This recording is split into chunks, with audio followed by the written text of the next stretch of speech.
কোন সূরাটি কিয়ামতের অবস্থা বর্ণনার মাধ্যমে শুরু হয়েছে কিন্তু শেষ হয়েছে আমলের প্রসঙ্গ দিয়ে? ক সূরাতুন নাবা, খ সূরাতুত তাকবীর, গ সূরাতুল ইনশিরাহ, ঘ সূরাতুল জিলজাল। বিসমিল্লাহির রহমানির রহিম। ইযা যুলজিলাতিল আরদু জিলজালাহা ফামান ইয়া'মাল মিসকালা যাররাতিন খায়রান ইয়ারা ওয়া মান ইয়া'মাল মিসকালা যাররাতিন শাররান ইয়ারা। উত্তর ঘ সূরা জিলজাল। লক করে দেব, লক করে দেয়া হোক ঘ সূরা জিলজাল।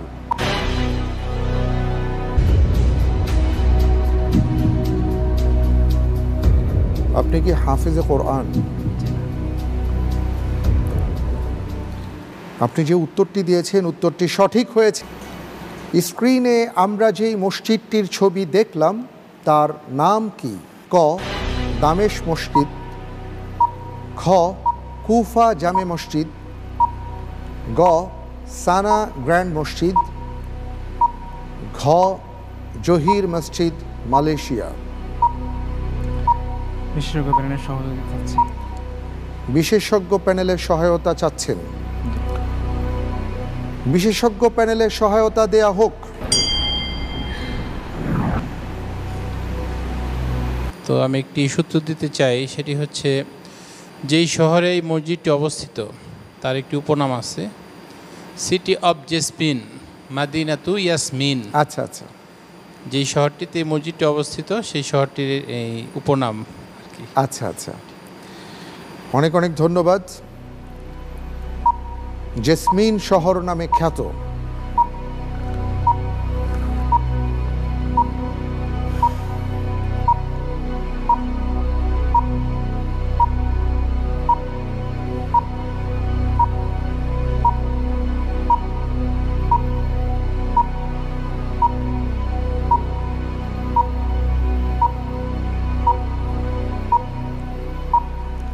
সময় দ্রুত ফুরিয়ে আসছে। রাকিব হোসেন ভাই,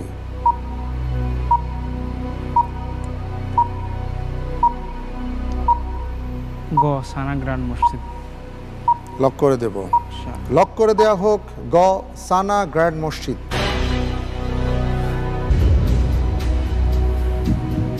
আমি যা দেখতে পাচ্ছি আপনি যে উত্তরটি দিয়েছেন উত্তরটি সঠিক হয়নি।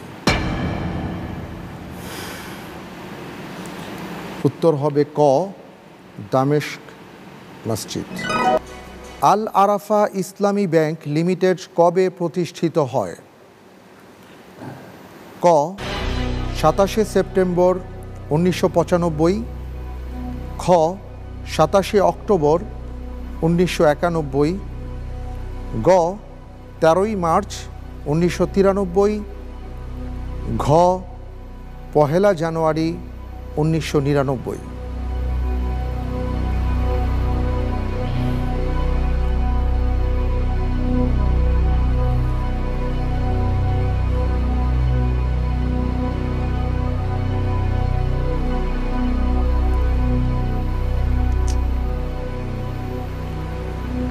এখানে আল আরাফা ব্যাংকের ডিএমডি সাহেব বসে আছেন।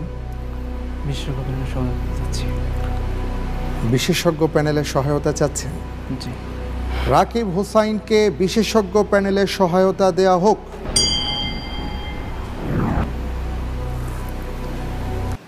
যে সালে সার্বিয়ানরা মুসলিমদের উপর গণহত্যা চালিয়েছিল সেই সালটি? সেই সালে প্রতিষ্ঠা হয়।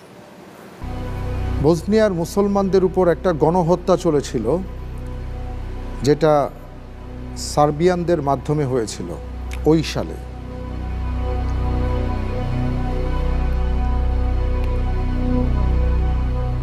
রাকিব হোসাইন, কটা এবং জি, ক এবং গ এই দুটোর ভিতরে। ক এবং গ, আমরা কোনটাকে নেব? 13ই মার্চ 1993, গ। গ 13ই মার্চ 1993। লক করে দেব, লক করে দেয়া হোক গ 13ই মার্চ 1993।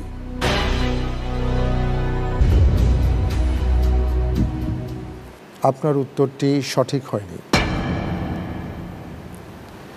ক 27শে সেপ্টেম্বর 1995।